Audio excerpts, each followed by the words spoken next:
People don't buy products, they buy better versions of themselves. And once you understand that, every marketing decision becomes obvious. Nearly every e-commerce YouTube video and course out there only teaches you 10% of the entire equation to launching an e-com business, which are the basics, such as setting up your Shopify store, where to find winning products, how to run your ads, etc. The other 90% is what actually goes on behind the scenes when you're selling your product. And unfortunately, no video out there will teach you how to sell your specific product. Experience and knowledge is the only teacher. The reason most YouTubers only teach you the basics online is because that's what people want to hear. It gets clicks, it's easy to understand, but instead, in this video, I'm going to go above all that. I'm going to be giving you the marketing frameworks and theories that have allowed me to scale into over 11 million in e-com sales in these past few years. My name's Collins Ecom. I've been in the e-commerce and dropshipping space for over 6 years now, and I'm qualified to teach you this because this same knowledge is what allowed me to actually go from losing money daily to scaling a recent brand of mine last year to 5 million in sales. So without further ado,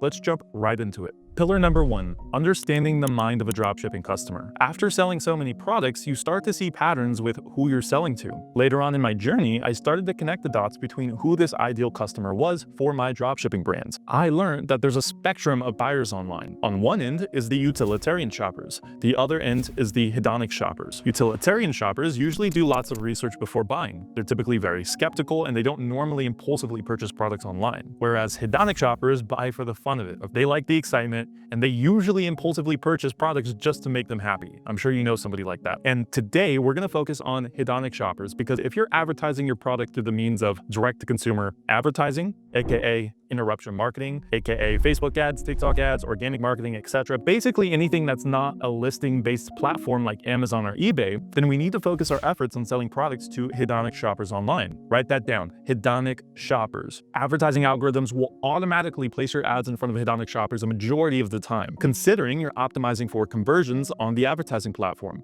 But anyways, back to my journey, I also learned that 95% of all direct-to-consumer purchases were made impulsively, and that the age bracket of 18 to 24 years old were 52% more likely to impulsively purchase low-ticket products over any other age bracket. So I continued to narrow it down further, and I found that men are more likely to impulsively purchase high-ticket products in lower quantity, whereas women are more likely to impulsively purchase large quantities of low-ticket products. But I wasn't done with my research. I continued to narrow it down, and I found that FOMO, fear of missing out, is recorded as the biggest driver to impulse purchases online, which led me to starting a home decoration store called Room Explosion, selling to young women on Facebook and TikTok with a 40% off sale that claimed it would end in the next 24 hours, FOMO. And this allowed me to hit 320,000 in sales by month number 6 of starting my dropshipping business, and later scale it into 1.3 million within the first year of starting. But I wanted to continue to narrow it down, okay? I understood who purchased my dropshipping products, but why did they? That's what I'll go over now. Inside of the FOG behavior model, we can see that before someone makes a rapid decision, 3 things must converge: motivation, ability, and trigger. They must first have the motivation to want to buy the product, meaning it's got to spark lots of joy and excitement in the hedonic shopper brain. Next, they must have the ability to do so, meaning the price needs to be within a reasonable threshold. And personally, I found that a $40 to $90-ish price point is usually a good spot to sell in with the cost of ads today, meaning anything below your margins are going to be wiped, and anything higher, it's harder to capture those impulsive purchases, especially if you're a beginner. And then lastly, we need a trigger to push them over the edge of purchasing, meaning there's got to be some sort of urgency or scarcity in our particular case that drives a shopper to purchase right then and there impulsively. And as I continued my research, I found that this directly correlates with the areas that light up in the brain. The nucleus accumbens, motivation, lights up when it's excited and dopamine is flowing. The insula, the ability, lights up when it sees the painful price tag. And then lastly, the mesial prefrontal cortex, the trigger, lights up when it believes it's gotten a good deal. For example, a 40% off sale ending tomorrow. And I could keep going down this rabbit hole of research, but I want to keep it short. Pillar number 2 is finding a product that connects the bridge to this audience. And the real question is, how do we find a product that this audience of people would absolutely love? We need to connect the bridge now and find this market gap. And without going too deep, I simplified my research lens down to 4 main variables one should check off before locking in a new product. Number 1, it needs to be a want over a need. Number 2, it's got to be relatively new to the market and unsaturated yet has that proof of concept. So basically a 3 out of 10 on the saturation scale. And then number 3, it needs to bring joy over utility. And then number 4, it needs to have a 5 to 10x markup for margins. Now, let me remind you again, this is primarily for the strategy that I use. There's 1,000 different e-commerce marketing strategies out there that all work, but this is the path I've gone down over the years and it's been extremely profitable.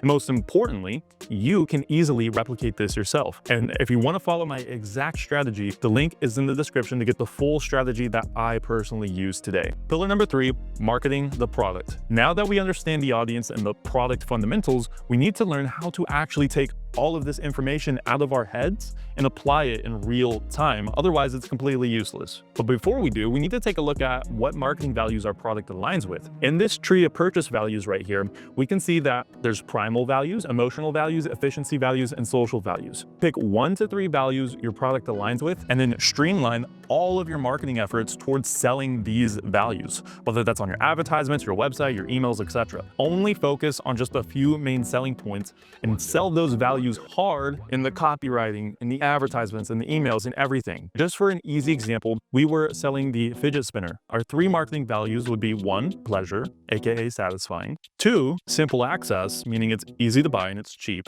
and then 3, trends. The most important value this product had. Everybody had one of these things back in the day. It was one of the most popular dropshipping products to ever hit the market. Obviously, not a good product example for today's market, but you get the point. Next, we need to understand where our target audience is and what forms of content resonate with them. My audience is on TikTok and Instagram primarily. This is who I sell to with this strategy. I built an entire community and program around TikTok and Instagram dropshipping. And the forms of content that resonate with my audience is UGC advertisements that look like normal TikToks. Now, this could vary depending on what you're selling, but you need to figure out where these people are at. Otherwise, you could be advertising on the wrong platform using the wrong style of advertisement. But when it comes to my UGC ads, I like to call it Trojan horse marketing, where the viewer thinks it's a normal TikTok, but in reality, it transitions into an advertisement halfway through the video. Now, if your audience is an older demographic, for instance, you may want to advertise on Facebook.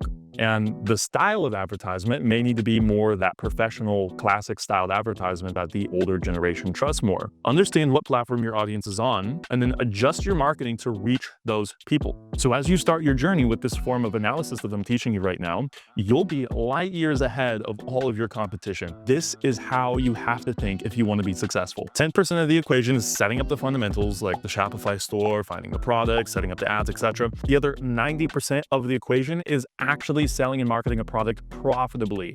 Keyword profitably. This is the secret behind how and why people succeed and fail with e-commerce. But here's the thing, no one can teach you how to sell your product. The only way to learn is by actually doing it and testing to see how the market reacts to your specific product and your stimulus. So once you've done your research and you're 100% ready to launch, take violent action towards the mission and never stop optimizing your business in 1% increments until you perfect it. It's going to be a lot of work. It's going to take you a lot of time, but I promise you the potential to grow an e-commerce brand in today's market is so damn high. And the money is right there if you take it. Just about anyone can make a 6 or 7 figure income with e-commerce if they go about it the correct way. But outside of that, if you like this video and you want the full 20-hour course going over the full dropshipping strategy in full detail, click the video on the screen, go like and save that video, because within the first 8 hours of this video, I break down marketing psychology in extreme detail. But yeah, outside of this, if you like this video, hit the like button, subscribe, and I'll see you in the next one.